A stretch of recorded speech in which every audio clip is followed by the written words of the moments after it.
Драги ученици, во денешното видео ќе посветиме внимание на правоаголникот и неговиот периметар, односно начинот на кој ќе ги откриеме должините на страните, ако ни се дадени периметарот на правоаголникот и должината на една негова страна.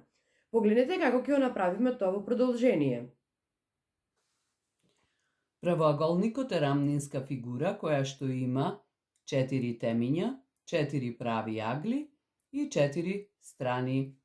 Должините на спротивните страни се еднакви, што може да се види од бојата на сламките со кои е изработен правоаголникот. Иако ова е страната А, тогаш наспроти неа ќе биде исто така А, бидејќи истите должини, еднаквите должини ги обележуваме со иста буква.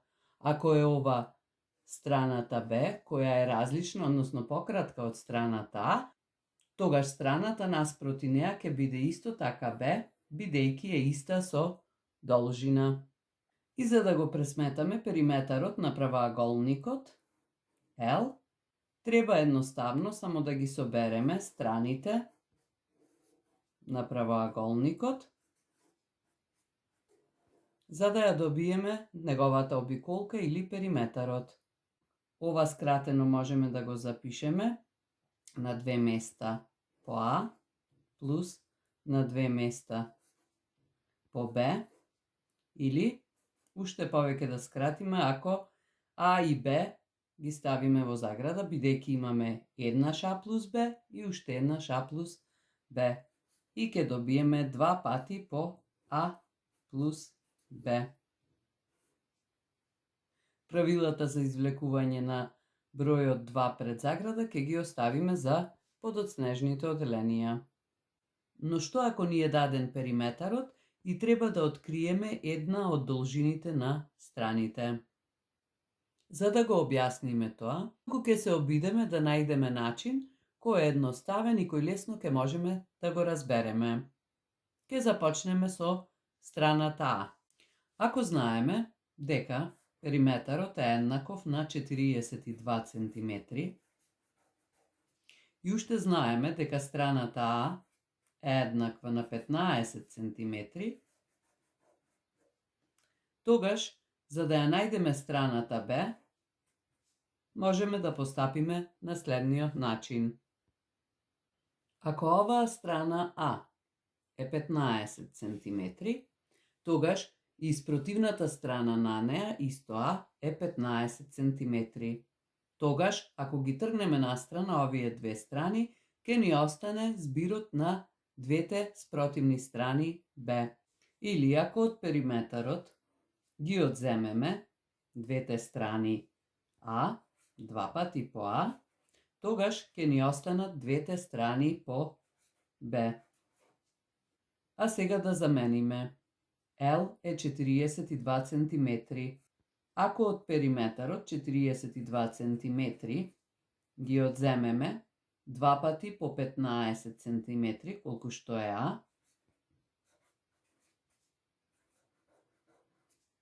ќе добиеме дека, бидејќи прво множиме, точките одат пред цртичките, прво мораме да пресметаме 2 по 15, тоа се 30 cm, а потоа да одземеме, односно 42 минус 30 се 12 cm.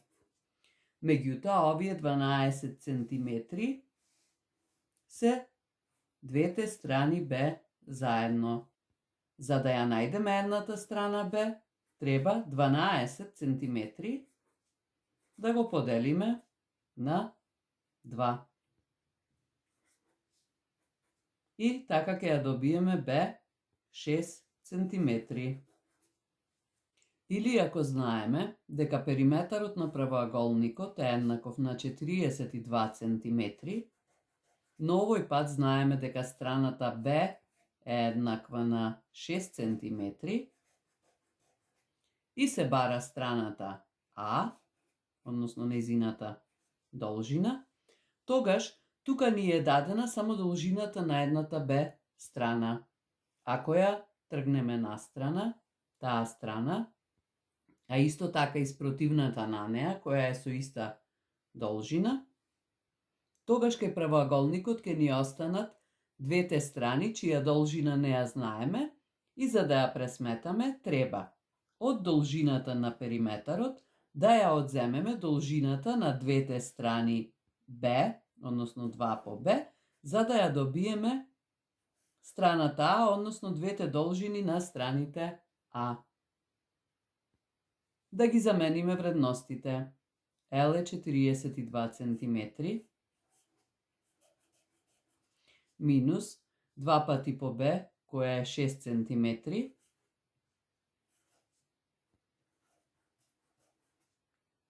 за да ја добиеме 2 пати по А.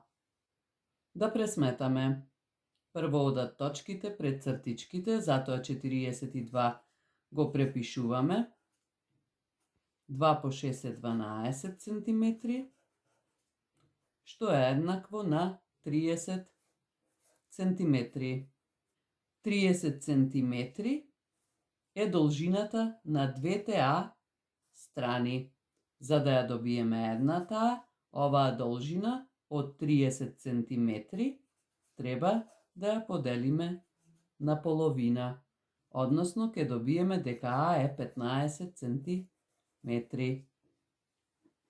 Да разгледаме уште еден концепт на задача во која што ни е даден периметарот, кој е еднаков на 60 cm и дадена ни е должината на двете А страни или на двете Б страни од правоаголникот. Во овој случај тоа се 40 cm.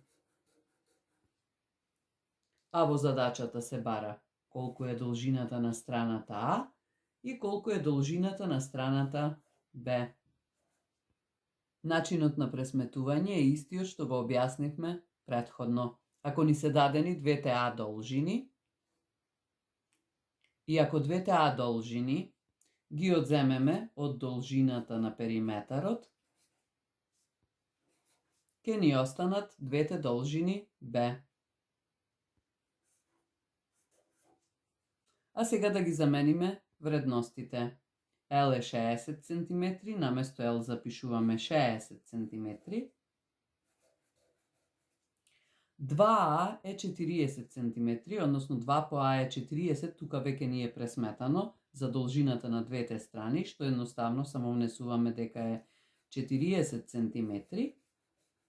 И останува да одземеме за да добиеме колку е 2Б, односно 2Б ќе биде еднакво 60 минус 40, 20 cm. Меѓутоа се уште не ги имаме должините нити на страната А, нити на страната Б. Тоа ќе го направиме на следниот начин. Ако знаеме дека 2А е 40 cm, тогаш А ќе биде еднакво кога 40 cm ќе го поделиме на 2. Односно А ќе биде еднакво на 20 cm. А бидејќи 2Б е 20 cm, тогаш за да ја добиеме страната Б, ќе биде потребно 20 да го поделиме на 2, за да ја добиеме страната Б, која има должина 10 cm. За да го примените, она што го научивте од нашата презентација, решете ги задачите во работниот лист што е зададен на страницата од нашата училница. Работете чекор по чекор и запишувајте се што пресметувате. Ве покануваме да направите фотографии или свое видео од својата работа, а исти да ни ги испратите за да ги објавиме на страницата од нашата училница. Ви посакуваме пријатна работа и ви благодариме што не гледавте.